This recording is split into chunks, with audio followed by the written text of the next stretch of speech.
गरीब लकड़हारा। एक समय की बात है। आगरा के पास एक घने जंगल में हरिया नाम का एक गरीब लकड़हारा रहता था। वह रोज सुबह कुल्हाड़ी लेकर जंगल जाता और सूखी लकड़ियां काटकर बाजार में बेचता। उसी कमाई से उसका घर चलता था। हरिया बहुत गरीब था, लेकिन ईमानदार था। वह कभी हरे पेड़ नहीं काटता था, केवल जमीन पर गिरी या सूखी लकड़ियां ही इकट्ठी करता था। एक दिन वह जंगल में लकड़ी खोज रहा था। अचानक उसे एक पुराना पेड़ दिखाई दिया।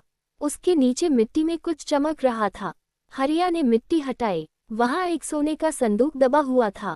उसने संदूक खोला तो उसमें सोने की अशर्फियां और कीमती रत्न भरे थे।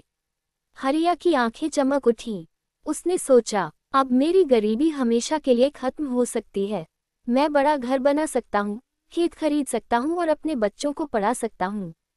लेकिन अगले ही पल उसके मन में दूसरा विचार आया। ये धन मेरा नहीं है। वह संदूक लेकर सीधे बादशाह अकबर के दरबार में पहुंचा। अकबर ने संदूक देखा तो आश्चर्यचकित रह गए।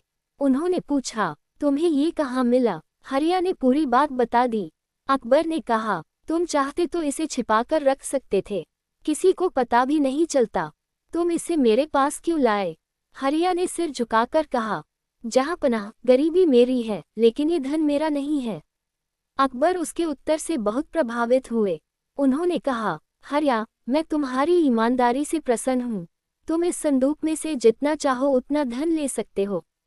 हरिया कुछ देर सोचता रहा। फिर उसने कहा, महाराज, मुझे केवल इतना धन चाहिए जिससे मैं अपने बच्चों के लिए एक छोटा सा घर बना सकूं और कुछ जमीन खरीद सकूं।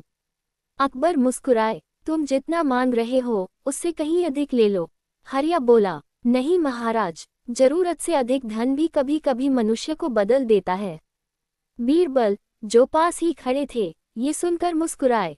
अकबर ने बीरबल से कहा, बीरबल, आज मुझे लगता है कि यह व्यक्ति हम सबको शिक्षा देने आया है। बीरबल बोले, जी जहांपनाह, इसने धन से पहले अपने चरित्र को चुना है। अकबर ने हरिया को कुछ सोने की अशर्फियां, जमीन और एक मजबूत घर बनाने के लिए धन दिया। लेकिन कहानी यही खत्म नहीं हुई। कुछ महीनों बाद हरिया फिर दरबार में आया। उसने कहा, जहांपनाह, आपने मुझे जितना दिया था उससे मेरा घर बन गया, खेत भी खरीद लिया। अब मेरी एक इच्छा और है। अकबर ने पूछा, क्या चाहते हो? हरिया बोला, मेरे गांव के बच्चे बहुत दूर जाकर पढ़ते हैं। बरसात में वे स्कूल नहीं पहुंच पाते। मैं चाहता हूं कि गांव में एक छोटा विद्यालय बन जाए। यदि अनुमति हो तो मैं अपनी जमीन का एक हिस्सा उसके लिए देना चाहता हूं। अकबर बहुत प्रसन्न हुए। उन्होंने कहा, विद्यालय केवल तुम्हारी जमीन पर नहीं बनेगा, उसका खर्च भी राजकोष उठाएगा।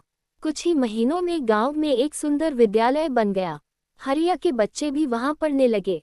गांव के लोग उसे सम्मान से देखने लगे। एक दिन अकबर स्वयं उस गांव में पहुंचे। उन्होंने देखा कि हरिया खेत में काम कर रहा था और उसके बच्चे विद्यालय जा रहे थे। अकबर ने कहा, हरिया, तुमने सोने का संदूक पाया था, लेकिन तुमने उससे केवल अपना घर नहीं बनाया, बल्कि पूरे गांव का भविष्य बदल दिया। हरिया मुस्कुराया, जहांपनाह, यदि धन केवल मेरे घर में बंद रहता तो उसका लाभ कुछ लोगों को मिलता, लेकिन बच्चों की पढ़ाई में लगाया जाए तो उसका लाभ पीढ़ियों तक पहुंच सकता है। बीरबल ने अकबर की ओर देखकर कहा, महाराज, यही सच्ची संपत्ति है। सोना खर्च हो सकता है, जमीन बांटी जा सकती है, लेकिन शिक्षा जितनी बांटी जाए उतनी ही बढ़ती है। अकबर ने हरिया को राज्य का ईमानदार नागरिक सम्मान दिया।